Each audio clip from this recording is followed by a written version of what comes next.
सुपारी के नाता पठेलहुँ गोटा सुपारी के नाता पठेलहुँ कहमा शिव गुरु कहमा लगेलहुँ एते देरी है शिव गुरु कहमा लगेलहुँ एते देरी है गोटा सुपारी के नाता पठेलहुँ शिव गुरु कहमा लगेलहुँ एते देरी है बटही में भेटल गे शिष्या बटही में भेटल गे शिष्या अन्हारा गोहारी गे अन्हारा गोहारी गे नायना दियैते गे शिष्या लागल एते देरी गे नायना दियैते गे शिष्या लागल एते देरी गे गोटा सुपारी के नाता पठेलहुँ गोटा सुपारी के नाता पठेलहुँ कहमा लगेलहुँ एते देरी शिव गुरु कहमा लगेलहुँ एते देरी ओ बटही में भेटल गे शिष्या बटही में भेटल गे शिष्या कोढ़िया गोहारी गे कोढ़िया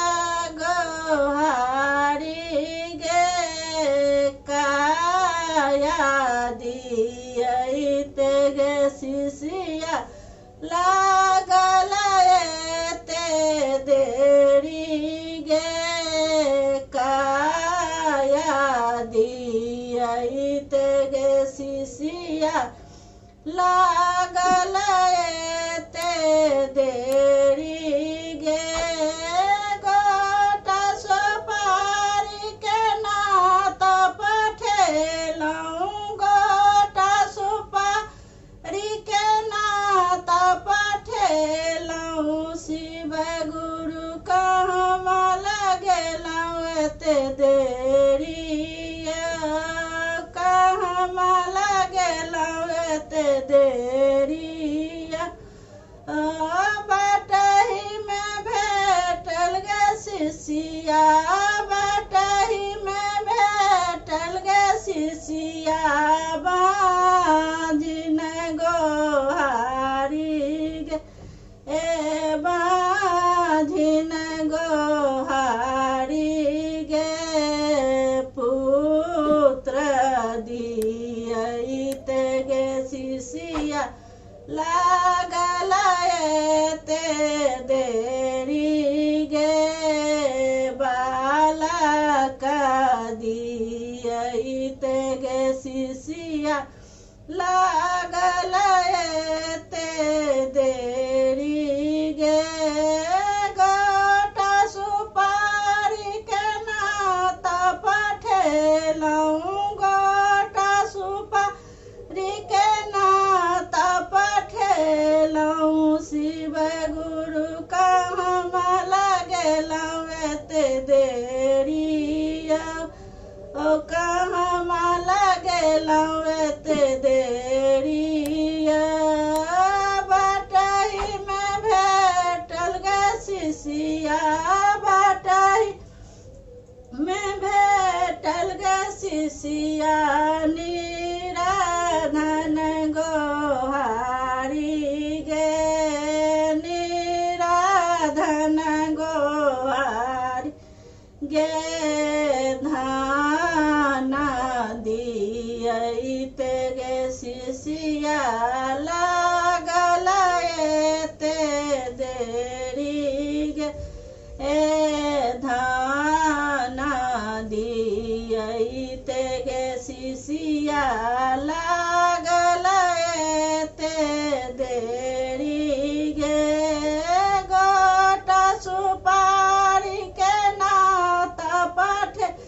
लाऊं गोटा सुपारी के नात पठेलऊं शिव गुरु कहाँ लगे लऊं एते देरिया कहाँ लगे लऊं एते देरिया बाटही में भेटल गे शिष्या बाटही में भेटल गे शिष्या बाला का गोहारी गे बाला का गोहारी गे ए विद्या दियते गे शिष्या लागल एते देरी गे ए विद्या दियते गे शिष्या लागल एते देरी गे ए